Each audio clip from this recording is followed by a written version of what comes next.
Assalamualaikum warahmatullahi wabarakatuh. Halo teman-teman, aku Husnul. Di sini aku mau jelasin tentang Islam sebagai budaya, dalam hal ini mengenai kaligrafi.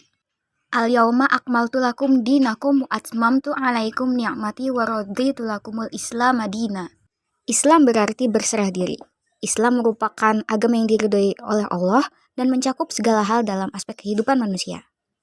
Islam berkembang secara pesat karena dakwahnya itu secara damai.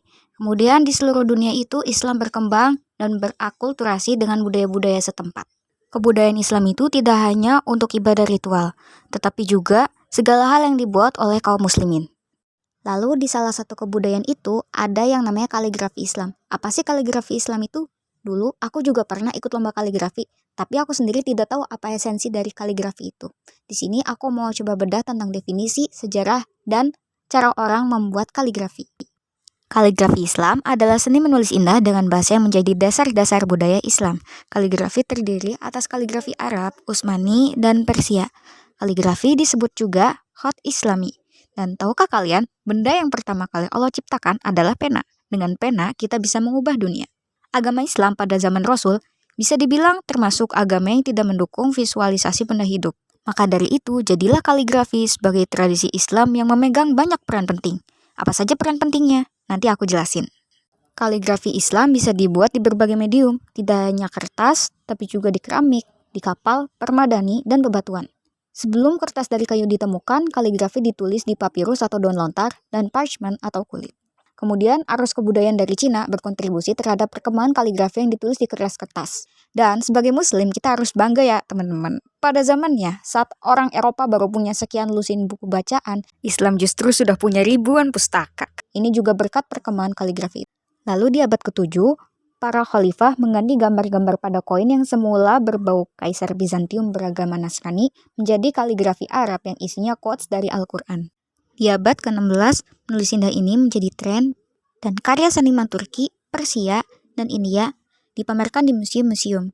Selain itu, kaligrafi juga dipakai untuk menulis dokumen-dokumen kantor pada masanya loh teman-teman. Di bangunan-bangunan seperti masjid, banyak ditemukan kaligrafi ayat-ayat Al-Quran. Di benda-benda rumah tangga seperti mangkok ini juga dituliskan kaligrafi yang bermakna doa, pujian, dan ucapan syukur kepada Allah Subhanahu wa Ta'ala. Kemudian seperti yang sudah disinggung tadi, apa sih yang ditulisin? Tentu aja yang ditulisin itu bahasa Arab. Pada awalnya, bahasa Arab tumbuh dan dikembangkan oleh orang-orang Nabatia dengan dialek Aramaik di Arab bagian utara pada abad ke-6. Bukti adanya bahasa Arab sebelum masuknya Islam bisa ditemukan di bebatuan. Di abad ke-7 sampai abad ke-8, kaum muslimin menaklukkan banyak daerah dari pesisir Samudra Atlantik sampai tanah Hindia atau Pakistan. Mereka mengenalkan masyarakat bahasa Arab secara tertulis maupun cakapan. Jadi bahasa Arab ini selain digunakan dalam administrasi negara, juga menjadi sarana penyebaran agama, pendidikan, dan kebudayaan. Bahasa Arab ditulis dari kanan ke kiri. Kalau Arab zaman dulu, Arab gundul cuma ada 17 karakter. Setelah diberi titik, ada 28 huruf. Huruf Arab ada yang luas digabung seperti huruf H, ada yang cuma sebagian seperti huruf Dal, malah ada yang berdiri sendiri seperti huruf Hamzah. Dan bentuknya ini bisa berubah tergantung letaknya dalam kata teman-teman. Dari mana tulisan kaligrafi itu berasal? Tentunya dari Al-Quran dan hadis Nabi. Contohnya, kita sendiri di zaman modern suka kan pasang quotes di profil, di status dengan bahasa Arab sebagai penyemangat gitu. Yang pertama, dari Al-Quran. Al-Quran ini terdiri atas 114 surat, diturunkan kepada Nabi Muhammad SAW dengan perantara malaikat Jibril secara berangsur-angsur. Inna nahnu nazzalna dzikra wa inna lahu lahafizun. Jadi teman-teman, Al-Quran ini isinya tidak pernah direvisi sejak diturunkan, dan Allah sendiri yang akan menjaga keasliannya. Yang kedua, dari hadis atau sunnah Rasul. Hadis artinya setiap perkataan, perbuatan, ketetapan, dan perencanaan Nabi Muhammad SAW.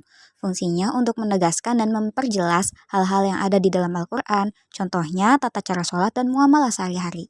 Setelah kita cari tahu apa yang ditulis dalam kaligrafi, kira-kira apa ya yang dipakai buat menulisnya? Oh, pastilah pena khusus. Pena ini bisa disebut kolam atau reed pen yang ujungnya meruncing miring-miring kayak begini. Bisa dilihat ya teman-teman. Jadi kalau kita ngusap ke atas hasilnya tipis, tapi kalau ke bawah jadi tebal. Ini terbuat dari alang-alang atau bambu. Dan beberapa model kaligrafi yang lain ternyata bisa dibuat dengan pena metalik yang bentuknya mirip kayak gini, tapi bahannya itu logam. Oke teman-teman, sekarang kita masuk ke bagian yang paling seru. Sekarang kita akan belajar mengenai bentuk-bentuk dari kaligrafi itu sendiri dari abad paling awal yang sampai sekarang masih ada di Al-Quran yang kita baca sehari-hari. Secara umum, ada dua model kaligrafi di awal kejayaan Islam, yaitu kursif dan kufi. Kalau kursif, bentuknya luas dan bulat-bulat. Fungsinya ini dulu buat kegiatan informal yang sehari-hari.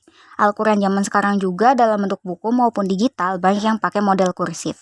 Kalau kufi, bentuknya patah-patah kotak begitu teman-teman. Fungsinya lebih ke arah religius dan resmi. Mulai abad ke-11 sampai saat ini, fungsi kufi bergeser menjadi ornamen benda-benda di sekitar. Dari kufi dan kursif ini berkembang lagi 1000 model baru untuk menyalin tulisan Al-Quran. Oke sip, yang pertama itu hot kufi yang merupakan kaligrafi tertua. Kufi ini asalnya dari Kufah, nama kota di Mesopotamia atau Irak, pada masa Salafiyah atau 3 abad pertama kejayaan Islam.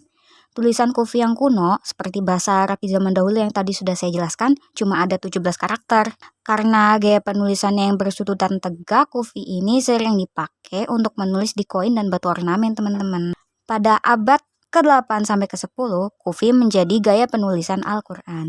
Tapi pada abad ke-12, seperti yang udah aku jelasin tadi, fungsinya udah bergeser total karena ada gaya naskhi yang lebih praktis untuk mencatat Al-Quran. Nah, hot kufi juga ada jenisnya, yakni kufi mushaf yang sesuai namanya dipakai untuk menulis mushaf Al-Quran seperti pada zaman dahulu. Lalu kufi Fatimi yang cantik dan digayakan seperti dedaunan, bunga, dan pilinan.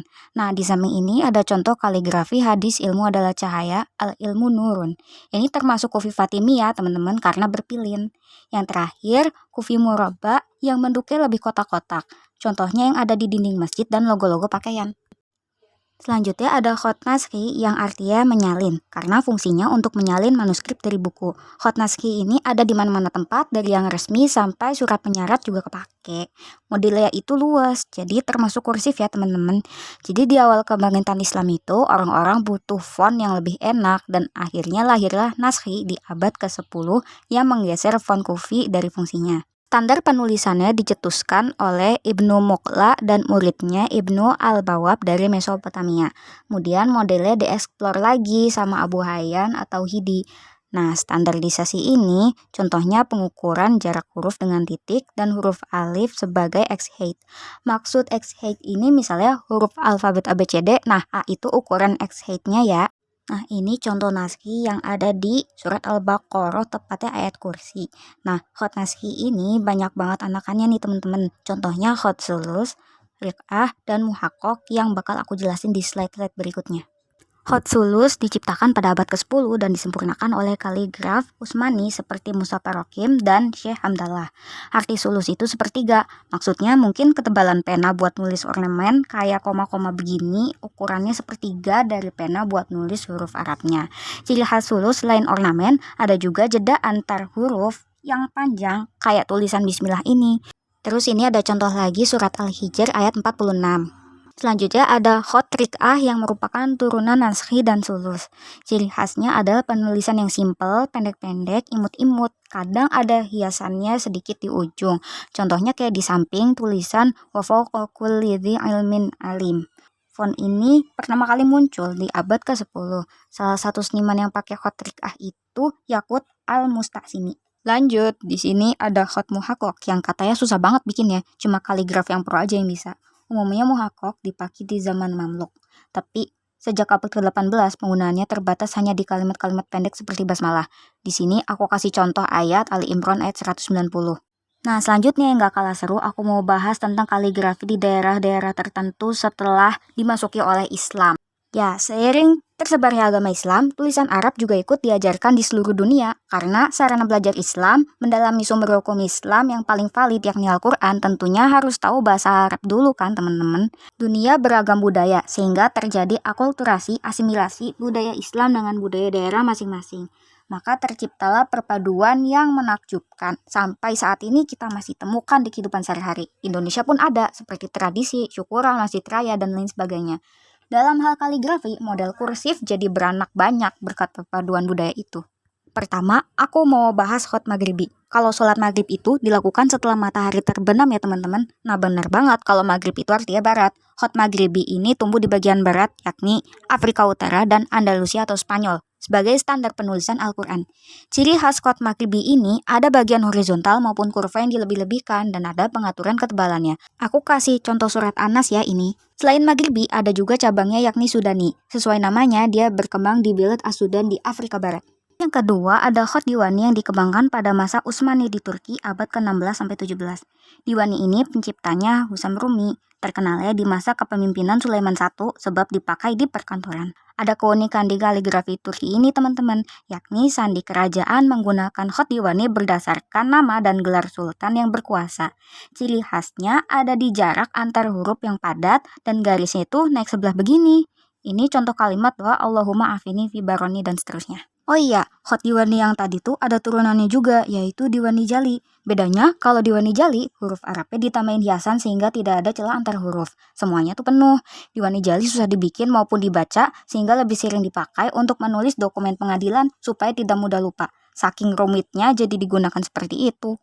Diwani Jali dibuat oleh Sahla Basya di masa Utsmaniyah. Kata Jali artinya jelas, maksudnya paling mudah dibedakan dengan gaya kaligrafi lain. Persia dan Turki memberikan peran penting ketika bahasa Arab dijadikan bahasa daerah setempat. Masyarakat Persia sebelumnya menciptakan khot ta'liq pada abad ke-13 dan beberapa waktu kemudian, kaligraf Mir Ali memadukan ta'liq dan model naskhi lalu jadilah nas ta'liq yang dipakai di Iran. Nas ta'liq ini dirancang untuk kepenulisan bahasa Persia yang tidak mengutip ayat Al-Quran. Ada lagi anak-anak nas ta'liq yang namanya sikasteh muncul di abad ke-17 yang penggunaannya lebih formal. Secara bahasa, nas ta'liq kan dari khot naskhi dan ta'liq. Ta'liq sendiri berarti menggantung. Contoh di atas ini kan modelnya menggantung ya teman-teman. Ada naik turun indahnya gitu dan menggunakan warna berkontras tinggi. Yang satu ini quote Ali bin Abi Thalib bersama kebenaran dan kebenaran bersama Ali. Yang satunya hasbunallah ni'mal wakil, ni'mal maula wa ni'man nasir. Dan yang paling terakhir banget dan paling keren ada khot Sini atau khot Cina. Pada kepemimpinan dinasti Ming, Muslim dari Arab dan Persia melakukan asimilasi atau percampuran budaya secara damai agar Islam diterima di sana. Contohnya, mereka menikahi penduduk lokal dan mengubah namanya menjadi nama Cina. Contohnya, Muhammad versi Cina jadi Ma. Asimilasi juga terjadi di kaligrafi. Cara menulis bahasa Cina dalam huruf Arab dinamakan Xiaojing. Pencetusnya adalah Mi Guangjiang atau dikenal dengan sebutan Haji Nuruddin. Masyarakat Cina membuat kaligrafi mereka dengan kuas dari rambut kuda.